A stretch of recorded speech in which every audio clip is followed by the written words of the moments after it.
विकास के लिए जिस तरह मनोहर लाल जी दिन रात काम करते रहे हैं, उसने राज्य में आधुनिक इंफ्रास्ट्रक्चर का एक बड़ा नेटवर्क तैयार कर दिया है। सबसे ज़्यादा खलबली मची होगी क्योंकि अगर वहाँ पर बीजेपी की सरकार गिरती है, क्योंकि बहुत ज़्यादा अगर हम कहें तो यहाँ बीजेपी बहुत स्ट्रांग पोजीशन में नज़र नहीं आती। अगर हम आंकड़ों पर गौर करें तो यहाँ पर बीजेपी के पास में 41 सीटें हैं, इसके अलावा 6 उनको निर्दलीय जो विधायक उनका समर्थन प्राप्त है। ऐसे में 90 सदस्यों की विधानसभा है और 46 आपको चाहिए, 48 के आसपास बीजेपी नज़र आ रही है, लेकिन ये सब निर्दलीय हैं। अगर 5-6 यही कांग्रेस पार्टी के खेमे में चले जाते हैं तो यहाँ पर बीजेपी के लिए सरकार बचाना मुश्किल हो जाएगा। तो ऐसे में लोकसभा चुनाव से पहले, लोकसभा चुनाव की तारीखों के ऐलान से पहले अब हरियाणा में सियासी उथल-पुथल तेज हो चुकी है। खतरे में पड़ती हुई नजर आ रही है मनोहर लाल खट्टर की कुर्सी। जी हां, मुख्यमंत्री पद से कहीं ना कहीं मनोहर लाल खट्टर की अब विदाई देखने को मिल सकती है और नए सीएम बनाए जा सकते हैं नायब सिंह सैनी। जी हां, बीजेपी सांसद नायब सिंह सैनी के नाम पर अब चर्चा जोरों शोरों से हो रही है। क्या वाकई में अब यहां पर हरियाणा में मनोहर लाल खट्टर को इस पद से हटा दिया जाएगा? बीजेपी यहां पर जेजेपी की मांग को पूरा करती हुई नजर आएगी? क्या वाकई में आज बीजेपी और जेजेपी का गठबंधन टूट ही जाएगा? ये देखना होगा वक्त के साथ साथ। नमस्कार, मैं प्रांशी राठौर और आप देख रहे हैं नेक्स्ट 9 न्यूज। स्वागत है आपका हमारे खास प्रोग्राम खेल कुर्सिका में, जिसमें आज हम चर्चा करने जा रहे हैं हरियाणा की सियासत के बारे में। दरअसल आपको बता दें कि अब जल्द ही हरियाणा में विधायक दल की बैठक होने जा रही है और इस विधायक दल की बैठक से पहले उथल-पुथल तेज हो चुकी है। अब यहां पर नए सीएम को बनाए जाने को लेकर चर्चाएं तेज हो चुकी है। दरअसल आपको बता दें कि लोकसभा चुनाव में किस तरह से सीट शेयरिंग की जाए हरियाणा राज्य में। ऐसे में देखा जाए तो बीजेपी पूरी 10 की 10 सीटों पर लोकसभा चुनाव लड़ना चाहती है हरियाणा में भी, लेकिन यहां पर डिमांड करती हुई नजर आ रही है 1 से 2 सीटों की जेजेपी। क्या वाकई में यहां पर बीजेपी उस मांग को पूरा कर देगी? सबसे पहले आपको बता दें कि हरियाणा के उप मुख्यमंत्री दुष्यंत चौटाला जो बीजेपी के शीर्ष नेतृत्व से मुलाकात किए, गृह मंत्री अमित शाह से उनकी मुलाकात हुई, तो वहीं बीजेपी के राष्ट्रीय अध्यक्ष जेपी नड्डा से भी वह मुलाकात कर चुके हैं। सीट शेयरिंग को लेकर चर्चा हुई, लेकिन बात नहीं बनती हुई नजर आई है। ऐसे में अब यहां पर विधानसभा को भंग करने तक की बातें कही जा रही हैं, दावे किए जा रहे हैं कि अब मनोहर लाल खट्टर इस्तीफा दे सकते हैं। और इसी बीच यहां पर खबरें ये सामने आ रही हैं कि बीजेपी के जो प्रदेश अध्यक्ष रहे हैं और कुरुक्षेत्र से जो सांसद हैं नायब सिंह सैनी को अब मुख्यमंत्री बनाया जा सकता है। क्या वाकई में अब नायब सिंह मुख्यमंत्री बनते हुए नजर आएंगे?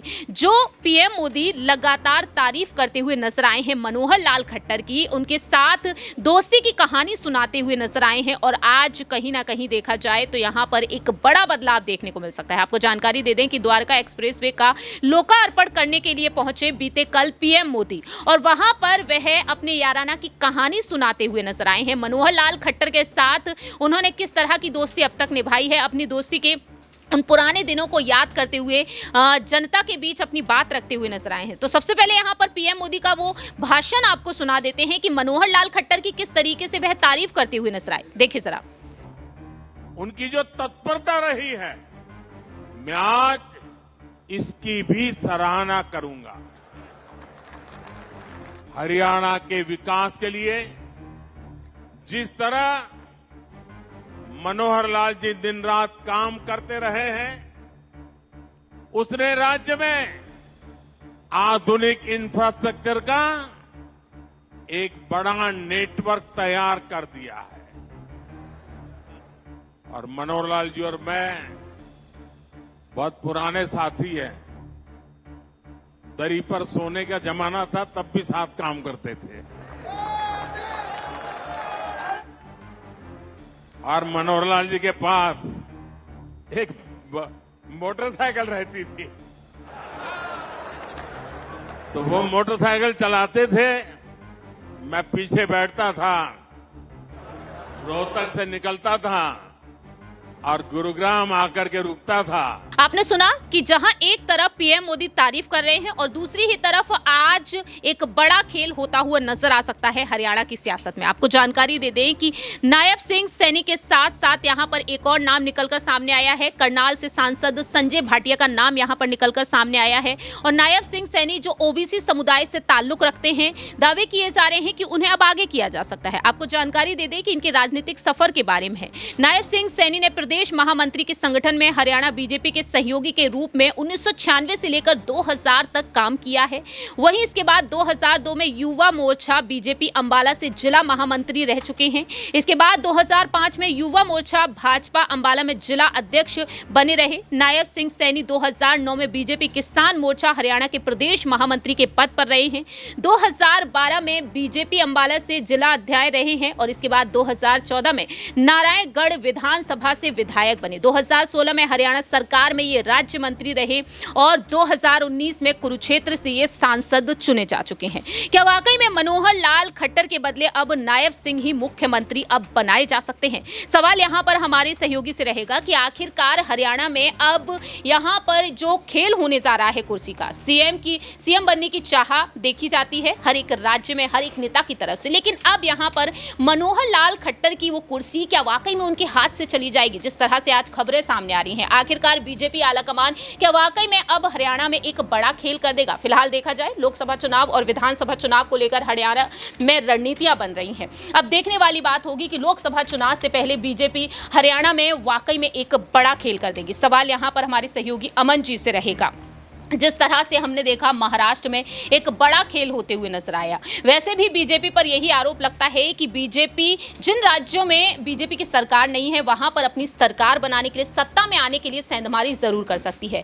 जो पीएम मोदी मनोहर लाल खट्टर की बीते कल ही तारीफ करते हुए नजर आए, दोस्ती की बात कहते हुए नजर आए, अपना याराना बताते हुए नजर आए और आज अचानक ही ये खबरें निकलकर सामने आ रही है कि बीजेपी खेमे से बीजेपी के प्रदेश अध्यक्ष जो रह चुके हैं नायब सिंह सैनी या फिर सांसद संजय भाटिया को अब मुख्यमंत्री बनाया जा सकता है यदि यहां पर विधायक दल की जो बैठक आज होने जा रही है, मंत्रिमंडल पूरा का पूरा मंत्रिमंडल आज इस्तीफा दे सकता है।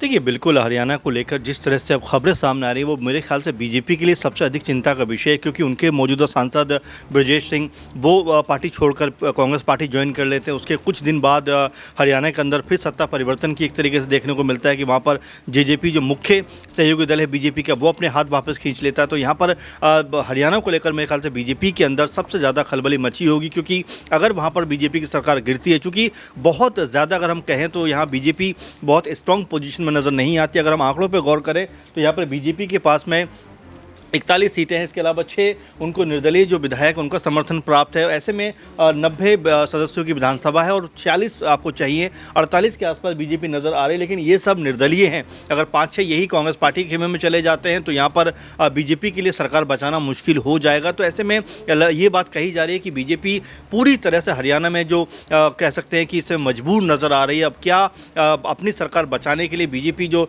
निर्दलीय विधायक इनको मना पाएगी? और जैसा आपने कहा भी कि सीएम पद का नाम भी शायद चेंज हो जाए, नायब सिंह का भी नाम आ रहा है इसमें, नायब सैनी का भी नाम आ रहा है इसमें, इसके अलावा जो अनिल विज हैं गृह मंत्री उनका नाम भी आ रहा है और भी इक्का दुक्का नाम इसमें सामने आ रहा है। लेकिन क्या ये पैंतरा आजमाकर बीजेपी अपनी सरकार बचा पाएगी? और क्या वाकई में अब आने वाले लोकसभा चुनाव के अंदर अगर जेजेपी बीजेपी से अलग हो जाती है तो क्या ये उसके लिए मुश्किलों भरा सबब नहीं है? क्योंकि अगर यहाँ से दोनों के रास्ते अलग हो जाते हैं लोकसभा चुनाव से ऐन वक्त पहले, तो मुझे लगता है कि हरियाणा के अंदर बीजेपी इस समय मझधार में फंसती हुई दिखाई पड़ रही है। देखिए, दुष्यंत चौटाला जिस तरीके से बीते कुछ दिनों से कोशिशें करते हुए नजर आ रहे हैं, क्या अब दुष्यंत चौटाला और मनोहर लाल खट्टर यहां पर अपनी सरकार को बचा पाने में कामयाब अब हो सकते हैं या फिर नहीं? देखिए, बिल्कुल दुष्यंत चौटाला के बारे में अगर आप बात करें तो पहले से भी ये बात खबर सुनने को आ रही थी कि भाई वो कम से कम इक्का दुक्का सीटें चाहते हैं, हिसार चाहते हैं, भिवानी चाहते हैं, लेकिन बीजेपी उनको एक भी सीट देने के मूड में नहीं है। और गठबंधन खत्म होने का प्रांशी जी सबसे जो महत्वपूर्ण पड़ाव है वो यही है कि कम से कम जो दुष्यंत चौटाला थे वो चाहते थे कि 2 सीटें तो उनको मिलनी चाहिए जो जिनके ऊपर उनका ज़्यादातर कह सकते हैं आधिपत्य रहा है। लेकिन ऐसे में बीजेपी चाहती है कि एक भी सीट वो अपने सहयोगी दल को नहीं दे। तो देखिए, जहाँ तक गठबंधन की बात होती है तो कई चीज़ें ऐसी होती है कि आपको भी मानना पड़ता है, कई चीज़ ऐसी होती है कि उनको भी मानना पड़ता है, लेकिन दसों की दसों सीटों पर अगर बीजेपी लड़ने की बात करेगी तो जाहिर बात है कि जेजेपी उनके साथ नहीं रहेगी और लगातार इसको लेकर चर्चाएं बीते दिनों चल रही थी और आखिरकार अब वो दिन आ गया जहाँ पर बीजेपी लगातार कह सकते हैं मुश्किलों में फंस रही है और हरियाणा में अगर मुश्किलों में फंस रही है तो इसका असर कई राज्यों में नजर आएगा, क्योंकि आपने देखा कि बिहार में भी चाहे चिराग पासवान हो, यूपी में भी जैसे हम देख रहे हैं निषाद हो, कई जगह पर यहाँ पर बीजेपी के लिए मुश्किलें खड़ी होती हुई दिखाई पड़ रही है। यहाँ पर पीएम मोदी जिस तरह से अपने याराना की बात कहते हुए नजर आए हैं, वह हरियाणा पहुंचे और वहां पर तारीफें करते हुए नजर आए और अचानक से यहां पर इस्तीफे की खबरें सामने आने लगी। कैसे देख रहे हैं इस रणनीति को? देखिए, बिल्कुल राजनीति में सब मौका परस्ती की बात होती है, दोस्ती और याराना बहुत दूर छूट जाता है, क्योंकि जहां पर आपका हित नहीं साधा जाएगा तो वहां पर पार्टियां अलग होती हैं। हम बारंबार देख चुके हैं, यही नीतीश कुमार हैं जो बीजेपी के पास कभी आते हैं कभी चले जाते हैं, तो ये परमानेंट कोई चीज़ नहीं है। वही हरियाणा में भी आप लगातार देख रहे हैं कि वहाँ पर दुष्यंत चौटाला कितने दिनों से इस चीज़ को टाल रहे हैं कि भाई हमें 1 या 2 सीटें मिलेंगी, बात चल रही है, बैठक चल रही है, लेकिन आखिरकार उनको मजबूरी में अपना गठबंधन जो है वो तोड़ना पड़ा। तो यहाँ पर बीजेपी को भी समझना पड़ेगा, क्योंकि बीजेपी कहती रही है कि भाई हम दुनिया की सबसे लार्जेस्ट पार्टी है, बड़ी पार्टी है, तो ऐसे में उनको बड़ा दिल भी दिखाना पड़ेगा। जो उनके साथ में सहयोगी दल हैं वो अगर इक्का दुक्का सीटें मांग रहे हैं तो जाहिर बात है कि उनको उनका भी ख्याल रखना पड़ेगा, क्योंकि अगर उनको आप एक भी सीट नहीं देंगे लोकसभा की तो कैसे उनका रिप्रेजेंटेशन जो है वो लोकसभा में बढ़ेगा। ये बात बीजेपी को समझना चाहिए, लेकिन बीजेपी सिर्फ अपना हित साध रही, इसीलिए बहुत सारे दल उनसे नाराज़ हैं और उनसे अलग होते चले जा रहे हैं। हमने देखा कि इससे पहले अकाली दल उनसे अलग हो गए, हनुमान बेनीवाल उनसे अलग हो गए, अब जबकि जेजेपी उनसे अलग हो रही है। और इसके अलावा हमने देखा कि बिहार में भी स्थिति तनावपूर्ण है उनके लिए कहा जाए, क्योंकि वहाँ पर जो चिराग पासवान है, मांझी हैं, उपेंद्र कुशवाहा हैं, पशुपति पारस है, अभी बहुत सारे लोग ऐसे हैं जो लगातार बीजेपी से नाराज़ चल रहे हैं। तो ऐसे में लोकसभा चुनाव से पहले ठीक ये चीज़ होना कहीं ना कहीं बीजेपी के लिए मुश्किलों का सफ़र तय करने वाली हो सकती है, क्योंकि अगर हरियाणा में बीजेपी ने अगर जेजेपी से गठबंधन ख़त्म किया तो वहाँ पर कांग्रेस पार्टी तैयार बैठी है कि उनको साथ मिला ले और वहां पर यानी हरियाणा के अंदर जो अब तक बीजेपी का आधिपत्य रहा है उसको खत्म करे। वाकई में अब यही देखना होगा कि हरियाणा में क्या मुख्यमंत्री पद से मनोहर लाल खट्टर अब इस्तीफा दे ही देंगे। आखिरकार यहां पर मोदी, शाह और जेपी नड्डा की रणनीति क्या कुछ होगी आने वाले समय में, ये देखना काफी ज्यादा अहम होगा। लोकसभा चुनाव में ये गठबंधन देखने को मिलेगा या फिर नहीं, ये देखना काफी ज्यादा अहम हो चुका है। फिलहाल इस खास प्रोग्राम में इतना ही। इस पूरे ही राजनीतिक प्रकरण पर आपकी क्या कुछ राय प्रतिक्रिया है? क्या वाकई में मनोहर लाल खट्टर को इस्तीफा देना चाहिए? क्या वाकई में नायब सिंह सैनी अब नए मुख्यमंत्री बनने चाहिए? कमेंट सेक्शन में आप बता सकते हैं। फिलहाल के लिए हम चलते हैं, बाकी की तमाम अपडेट्स के लिए देखते रहिए नेक्स्ट 9 न्यूज़।